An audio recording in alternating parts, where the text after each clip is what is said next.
बंधू. ब्रेकनंतर बुलेटिनमध्ये तुम्हा सगळ्यांचं पुन्हा एकदा स्वागत. 7 दिवसांपासून मोकाट फिरत असलेला वैष्णवीचा नराधम सासरा आणि दीर यांना पोलिसांनी आज पहाटे बेड्या ठोकल्या. मात्र अटकेच्या आधी हे दोघे तळेगाव परिसरामध्येच होते हे उघड झालेलं आहे. एबीपी माझाच्या हाती या दोघांचं अटकेच्या आधीचं एक सीसीटीव्ही फुटेज लागलंय. एका हॉटेलमध्ये हे दोघे जेवत असताना कॅमेऱ्यामध्ये कैद झालेत. विशेष म्हणजे वैष्णवीच्या आत्महत्येच्या नंतर तब्बल 7 दिवस हे दोघे जण फरार आहेत असं पोलीस सांगत होते. मात्र हे दोघे शेजारीच तळेगाव परिसरामध्ये फिरत होते. हॉटेलमध्ये जाऊन मस्तपैकी जेवत होते. मात्र तरी सुद्धा पोलिसांना सापडत नव्हते हे खरोखरच धक्कादायक म्हणायला हवं.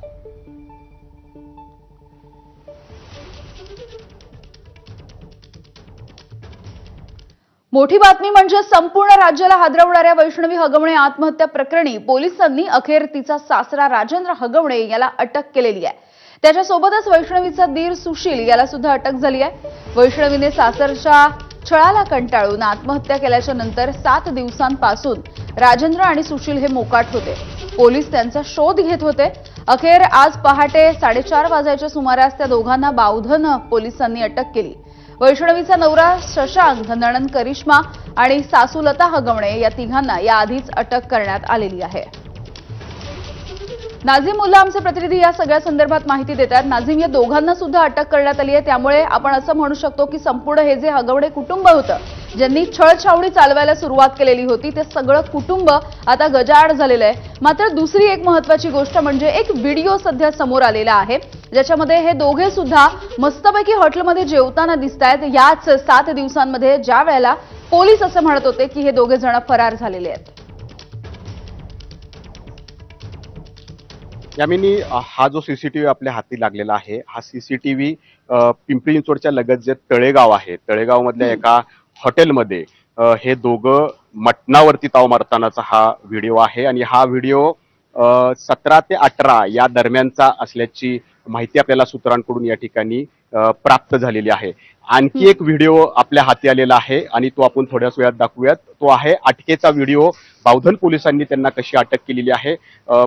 या ठिकाणी पिंपरी चिंचवड पोलिसांच्या म्हणण्यानुसार त्यांनी स्वारगेट या ठिकाणाहून या दोघांना ताब्यात घेतलंय असा त्यांनी या ठिकाणी दावा केलेला आहे.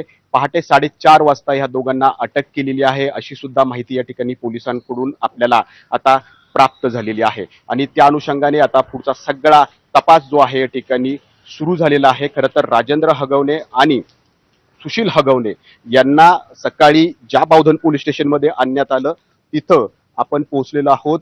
आता या ठिकाणी राजेंद्र हगवणे आणि सुशील हगवणे हे आतमध्ये नसल्याची या ठिकाणी माहिती कळते. त्यांना दुसऱ्या ठिकाणी या ठिकाणी नेण्यात आलेलं आहे आणि तिथं त्यांचा तपास जो या ठिकाणी सुरू आहे.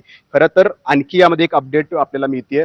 इथं जी अनेक वाहनं आपल्याला या ठिकाणी दिसत आहेत, ही वाहनं हगवणे या दोघांना पळून जाण्यासाठी जे मदत करत होते त्या सगळ्यांची वाहनं या ठिकाणी जप्त करण्यात आलेली होती. त्यांचे सगळे मार्ग बंद करण्याचा प्रयत्न जो आहे तो या ठिकाणी पोलिसांकडून झालेला होता. यातली नेमकी कोणती वाहनं आहेत हे आपल्याला अद्याप समजलेलं नाहीये, परंतु अनेक वाहनं जी या ठिकाणची आपण बघतोय ही वाहनं आहेत राजेंद्र हगवणे आणि सुशील हगवणे यांना पळून जाण्यासाठी किंवा त्यांना लपण्यासाठी वेळोवेळी जे काही मदत करत होते त्या सगळ्यांना वाहनं जी आहेत या ठिकाणी ताब्यात घेण्यात आलेली आहेत आणि त्यांना पोलीस स्टेशनमध्ये आत्ताही या ठिकाणी ठेवलेलं आहे. ते ताब्यात आहेत. त्यांना अटक या ठिकाणी कधीही केली जाऊ शकते. खरं तर राजेंद्र हगवणे आणि सुशील हगवणे हे गेल्या 7 दिवसापासून या ठिकाणी पसार होते आणि त्यांनी या पद्धतीनं जशा पद्धतीनं ते पसार झालेले होते तेव्हापासून उपमुख्यमंत्री अजित पवार यांच्यावरती या ठिकाणी मोठे आरोप